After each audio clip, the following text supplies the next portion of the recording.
Fala pessoal, então a gente está falando da evolução, da criação, falamos da evolução ateísta, a evolução de Darwin, né, que tira Deus da equação, a evolução teísta, que insere Deus na equação, mas usando a teoria de Darwin.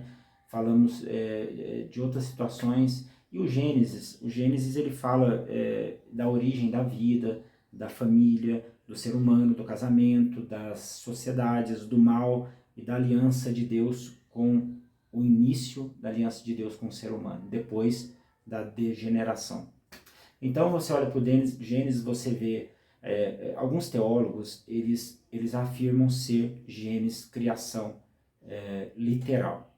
E temos que respeitar muito isso, que são 6 dias mesmo, Deus criando todas as coisas, Deus criando o homem vindo do barro e soprando o fôlego da vida no homem, e depois o homem escolhe no jardim, junto com Eva, a queda, ele escolhe viver sem Deus, ele escolhe ser o próprio Deus, ele escolhe tomar as suas decisões sem Deus. Essa é a literal. Mas alguns teólogos, e que a gente não pode descartar, tudo que é hipótese, enquanto não se prova, a gente tem que colocar na nossa mente que pode ser uma verdade.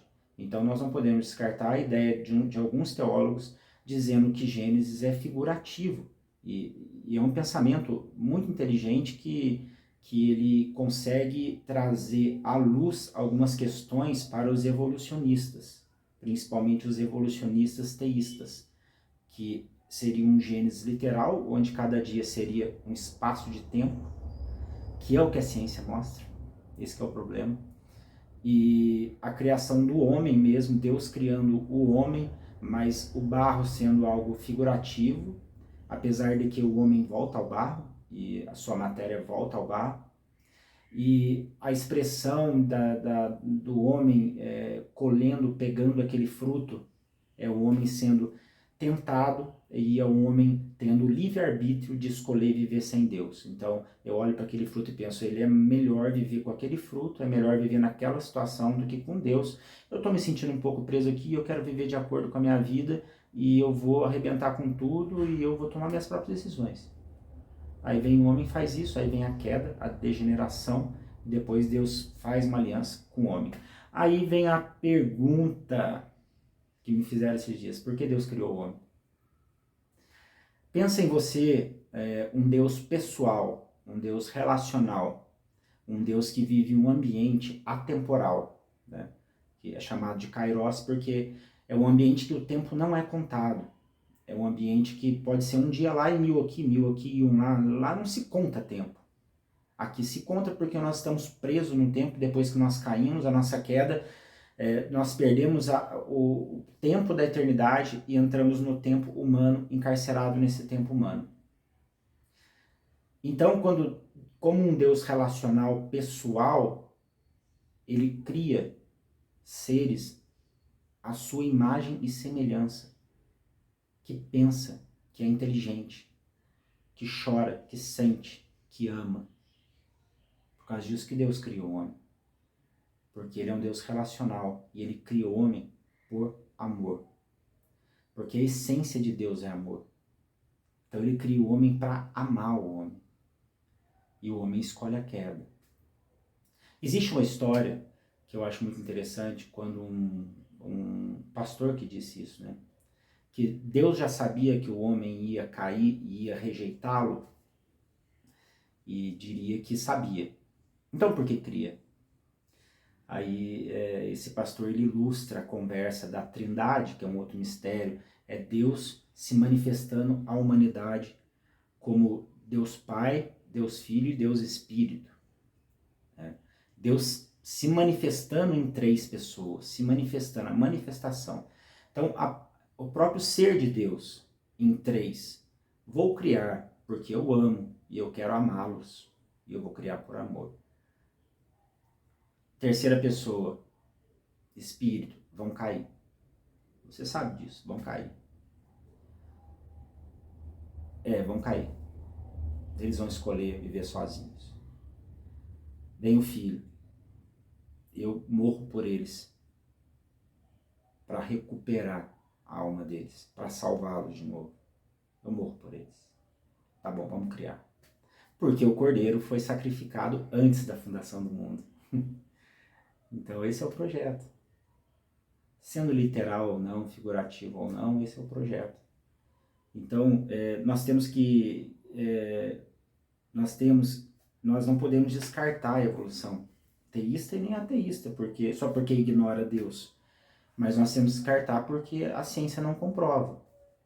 Mas existe uma possibilidade, né? Então, nós temos que trazer à mesa essas pessoas. Olha só, nós falamos essa semana de trazer pessoas.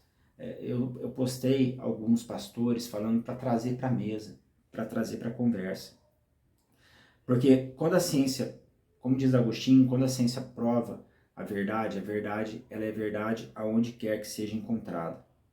Então nós não podemos ser do tipo, não quero nem ouvir isso aí é do demônio. Não quero nem entender isso. Que isso aí veio de tal pessoa, então é do mal. Mas são teorias científicas, são pensamentos, são pessoas que nós precisamos encorajar as pessoas a pensar por si próprias. Por que ela acredita que é literal? Eu acredito que é literal por causa disso. Por que você acredita que é figurativo? É muito polêmico. Não, mas eu acredito por causa disso, porque eu li ali, eu achei interessante. E o Espírito de Deus que está dentro de mim, ele me confronta a isso, a pensar. Então nós temos que dialogar com a ciência, nós temos que dialogar com as pessoas, nós temos que trazer as pessoas para perto da gente, principalmente as que pensam diferente da gente. Senão vira um monólogo e vira um local de robô, vira um local de ser humanos que não pensam, que não discutem, que não raciocinam. Então, a criação, de acordo com esses avanços da medicina, muitas vezes a religião, ela deixou de lado a ciência, e a religião deixa de lado a ciência. Nós temos Galileu Galilei, que falou que o Sol era o centro da Terra, a igreja saiu massacrando, ele teve que pedir desculpa.